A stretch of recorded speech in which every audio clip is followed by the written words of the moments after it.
Hi and welcome to Tech Tip Tuesday. My name is Jorge Ledesma, the EdTech Director, and I'm here to share with you a quick tip that's going to help make your life just a little bit easier. Today I'm going to show you how to create reply reminders in Teams along with some other neat tricks that will help you keep on top of your chat messages. Let's go ahead and get started.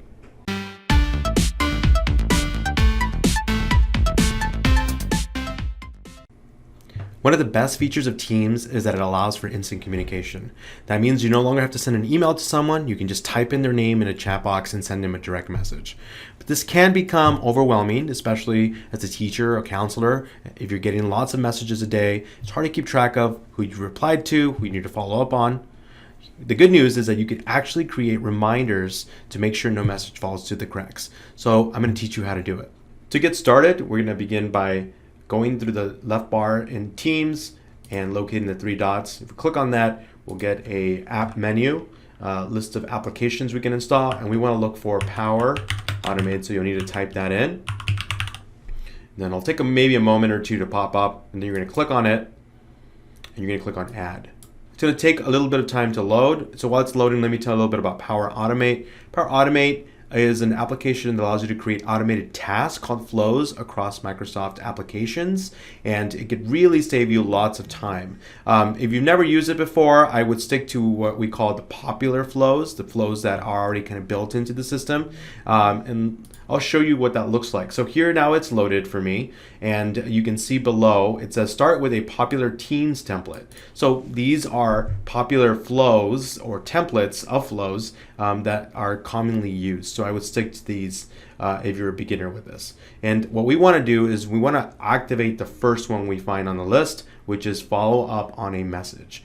So we're going to go ahead and click on that.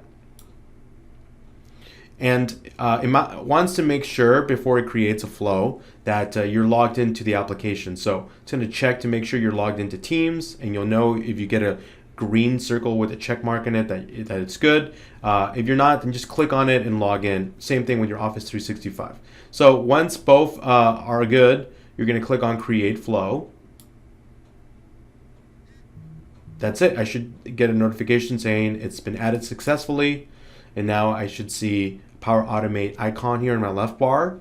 And then eventually at the very top, if I scroll up here, I will see the flow that I've created, which is follow up on a message, and it's on. So let's go ahead and try it out. So I'm going to go to my chats. Now I got a text from Carissa Eagle earlier asking me if I had eaten lots of turkey during Thanksgiving. I don't really have time to reply now, so I'm going to schedule a follow-up reminder. So I'm going to right click on the last message she sent, click on more actions, and then click on follow up on a message. I'll get a calendar here, and I'll be able to specify a time to be reminded of when I want to reply, and I will also be able to put any reminder notes. If I click submit, when the time comes, under the chat list, there will be a chat for Power Automate, and this is where I will be getting my reminders. So all reminders will come through here, and then I will also get a little link to the message. So let's wait until that time so we can see what it looks like.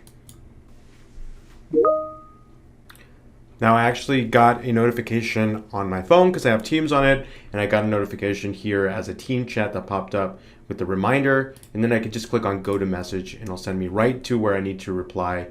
So that's pretty neat. So what else can we do with Power Automate? So to return to the flow menu, click on the three dots, and Power Automate should now be there. Click on that. Once it loads, again, scroll down to the bottom and you can check out the popular ones. And I recommend, what's helpful for me is schedule a reply. This one's great because, you know, maybe it's early in the morning and you want to reply to someone, you know what you're going to say, but it's too early to send the message at that point in time. You can activate this flow and type out your message, and it will automatically deliver it at your set time. So you can just click on Create Flow. Now to use this flow, you use it the same way as the previous one. Right click on a message, go to More Actions, and then click on Schedule a Reply. You can actually then select the date, time, and the actual reply message, click Submit, and that message will be automatically delivered at the set time that you had. Another flow that I really like is to save a message to Onenote. So if you click on that and activate it, click on Next here, you'll have to select the notebook you want to use to store the messages. So in this case, let me find my notebook. Here it is. And then you have to select a section. And you don't have one, I would create the section first and then do this step. But if you already know where you want it stored, then you can just select the section from the drop-down list here. So I actually have a section for chats. Create the flow. Click done.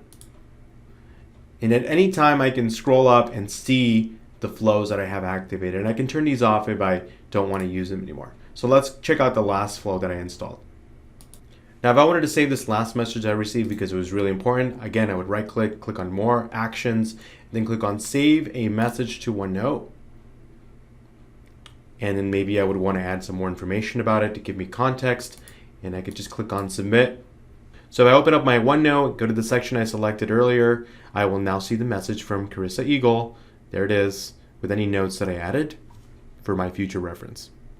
All right, so that's it for today's tech tip. I hope it was helpful and useful for you. If you have any questions, you can always feel free to reach out or make some time for us to meet. Have a great rest of your day, and I'll see you next week.